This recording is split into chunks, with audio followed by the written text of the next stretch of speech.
uncharacteristically overcast Orlando.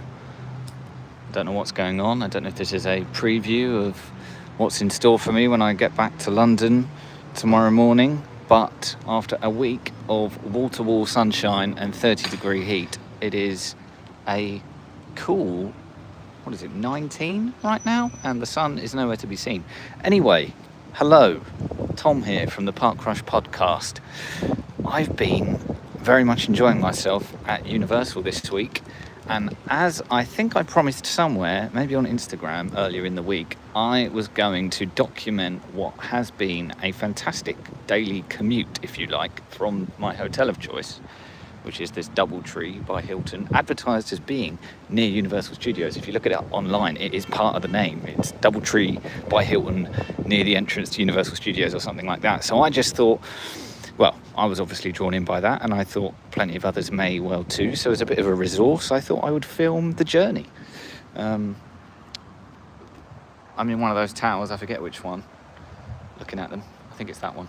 But anyway, decent hotel, no complaints. I mean, I haven't really used any of the facilities. Worth knowing that you do get charged an incidentals fee when you check in, which for me, 7 nights was $350. I've just checked out, actually. I'm leaving today, and I'm getting that whole $350 back, which tells you I didn't really use any of the hotel facilities, room service, stuff like that. I did use the gym almost every day. It's a decent enough gym. There's a pool and loads of dining options, a Starbucks. There's plenty going on at the hotel, but as I say, I didn't really spend that much time in the hotel itself. I was all about the theme parks this week. So anyway, as you would have seen, I've just walked out of the car park, taken a left here, and I'm going to take this footbridge. I cannot stress enough how simple a walk this is. It's even simpler than I could have imagined, to be honest. There's like one bit where you have to cross a road at street level, which, you know, if you're not familiar with crossing roads here in Orlando, then it can take a while. You know, the lights take a while to change. I have gained confidence over the course of the week, and I now sometimes cross the road without waiting for the light, which is, you know, I mean, obviously I would never do that if the feds were nearby, but yeah, I've gained confidence over the course of the week, and I now feel pretty relaxed about crossing the road. But yeah, generally speaking, I've been leaving the hotel, half an hour maybe, not even that, before I want to get to the parks. If I'm getting there for park opening, for example. And I get there in perfectly good time. And it's funny because last time I was here, which was in September, October, I was here with my family. So as ever, we had a car. We were driving to the parks each day. We always stay much closer to Disney, so it's a fair drive to Universal. It's sort of 25 minutes or so. And you have to park pretty far away from the entrance to City Walk now. You know, if you just rock up to go to Universal in your car and you don't have valet parking or preferred parking or an annual pass or something that gets you a better parking spot, you end up parking pretty far away. So you've got quite a long walk just to get to like security and then into City Walk. And then as you'll know if you've been before, once you get to City Walk, it's another 5-10 minute walk to get to your theme park of choice. And given all that, yeah, it's a bit of a palaver. It can take a bit of time. This, by way of comparison, is it's a pretty sanguine walk, to be honest, because as you can see, I mean, it's worth noting that it is 11:15 in the morning, so the parks have been open for a couple of hours at this point. The weather's not, well, the weather's perfectly fine, but by Orlando standards, it's pretty grim. I mean, it's not going to rain by the looks of things, but I'd imagine, you know, if you're a local, you're probably wearing jeans today. I'm, of course, still in shorts. What was I going to say? Yes, but pretty much every time I've walked to and from the parks over the course of this week, this route has been mostly deserted. I've come across a few groups of people walking in either direction when I've been doing this, but generally it's deserted. Now, the hotel I'm staying at does put on a shuttle bus, which is free, but I just haven't felt the need, to be honest. Now, if you want to save your step count for the day at the parks, or maybe you have mobility issues, or you just don't want to do the walk, or it's too hot, or it's raining maybe, then of course the shuttle bus is a really nice option. I quite enjoy walking before I get to the parks. Gets me limbered up, gets my legs warmed up and loosened up and ready to go, ready to attack the parks. But yeah, the shuttle bus is an option if you're staying at the DoubleTree.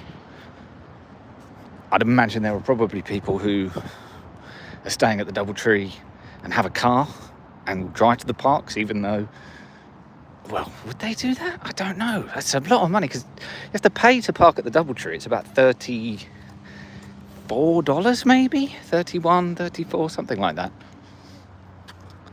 And of course you have to pay to park at Universal, and that's like another 30 these days. So that would be a phenomenally expensive way of going about it, because it's a fairly affordable hotel, or at least I was able to get a pretty good deal.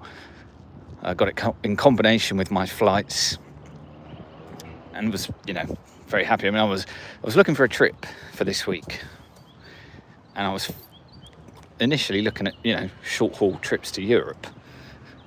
And my dad put Florida in my mind. Just sort of, I think he was kind of messing around, to be honest. But I couldn't help but have a look. And I was kind of pleasantly surprised by how, quote unquote, affordable I could make at least the initial fee. Let's not talk about how much money I've spent in the parks this week, okay? Let's not talk about that. I've not looked at my credit card statement ticking up over the course of the week. I'm just not going to do that to myself. I've just been tapping. I'll worry about it later. But the initial fee, the upfront cost of the flights and the hotel, I was pretty okay about it. It was in the £850 ballpark, which for 7 nights at the hotel and flights both ways, I was pretty happy with that. Pretty happy. I mean, I've paid more than that just for flights before, so there you go. It is kind of off season, so Florida's spring break has just finished. Obviously there's no school holidays in the UK, so yeah, it's not the busiest time of year to come. And generally speaking, I have found the parks to be, busy. I think there's a kind of default level of busyness at all these parks these days. They're never quiet. But relatively speaking, they've been fine. Apart from yesterday being Saturday, it was yesterday being Sunday and the day before that being Saturday. Saturday it was notably busier around the two main parks, and then yesterday, Sunday, I was at Volcano Bay, which I've never been to before. Anyway, right, let's stop talking. Here's the road you have to cross. So I've hit it just as the lights. So this is going to be a phenomenally efficient journey today, because I've hit the road just as the lights went to pedestrians can go.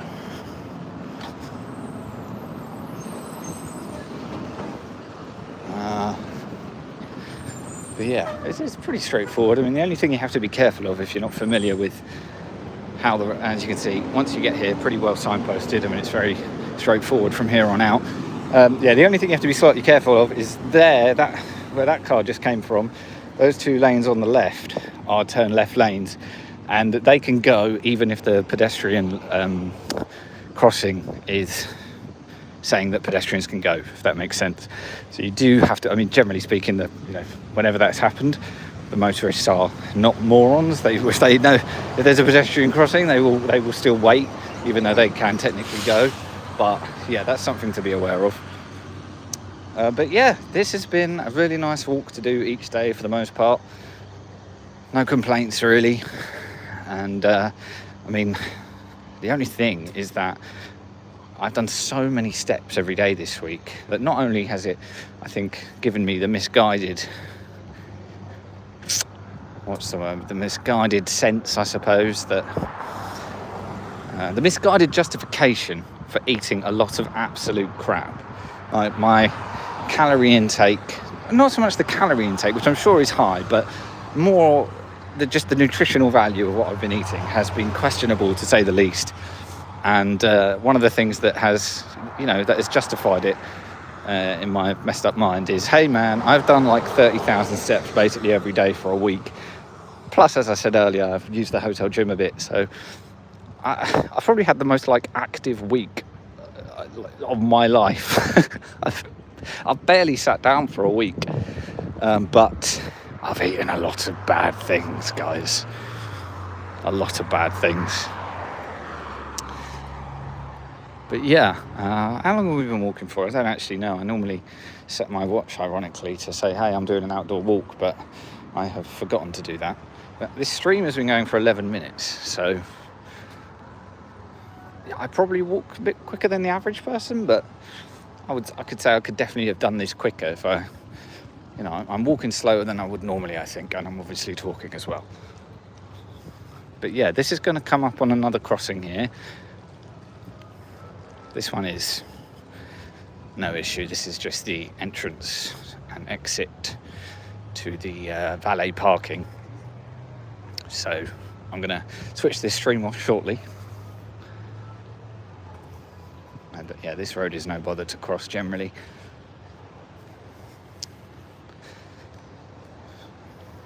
But where this takes you out as well, you basically get your own, almost it feels like your own little private security check, because anyone who's come to Universal before will recognise that big circular structure there with the walkways coming out either side. So that's where the bag security check is for the vast majority of people that are coming to Universal.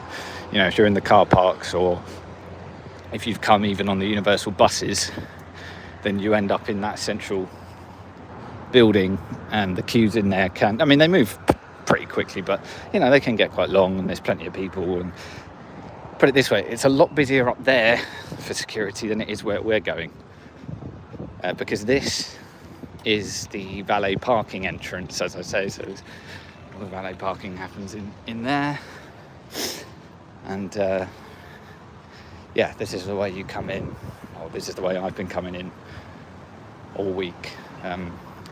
The only exception being yesterday when I came back from Volcano Bay. I decided to nip into studios because I've been really addicted to Men in Black all week. And as I say, the buses drop you off at a point where you do have to go through main security. But otherwise, I've solely been using this entrance.